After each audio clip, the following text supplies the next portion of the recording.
Well, the way Ritam Singh was arrested yesterday, he's also a lawyer apart from being a party spokesperson. It reminds us of the various incidents where a lot of our leaders suffered at the hands of Assam police, myself included, Srinivas, our former Youth Congress president, and several others. Mr. Hemanta Biswa should remember that his days are numbered as Chief Minister. He'll also sit in the opposition. How will he protect his own rights if he violates our rights so brazenly? But sir, how do you see you have named your name also, the B.V. Srinivas, the former Youth Congress president, now your spokesperson. But the important leader coming up who comes from Assam is Gaurav Gogoi.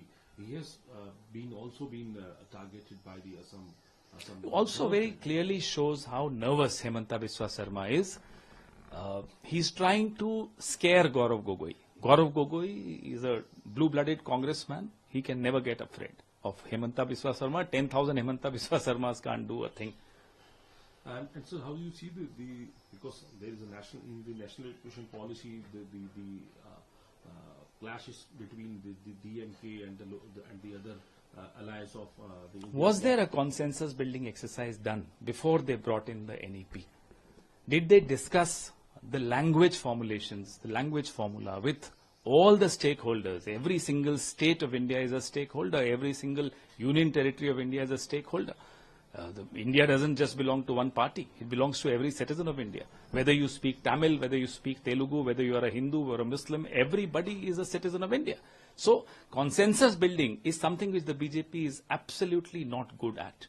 But at the same time, do you see the remarks of the Union Minister Ashwini Vaishnav? He said that Tamil is a very sweet language. It's an asset to our country. But at the same time, he has also said that Tamil in North India is known for masala dosa only. It's shocking, and this also shows the kind of political culture Mr. Ashwini Vaishnav comes from. He hails from my state, Rajasthan. He worked in Odisha. His business interests are all in Odisha. He's a minister in Delhi. At least he should talk in the language of integration of the country, not disintegration of the country. And how do you see the delimitation part? Because DMK is reaching out to the other political parties, opposition parties like Pandit Party.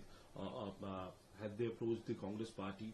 And what is the stand of the Congress? Well, our stand is very clear. States that have done well in social indicators, states that have done very well in controlling their population should not be punished for doing so.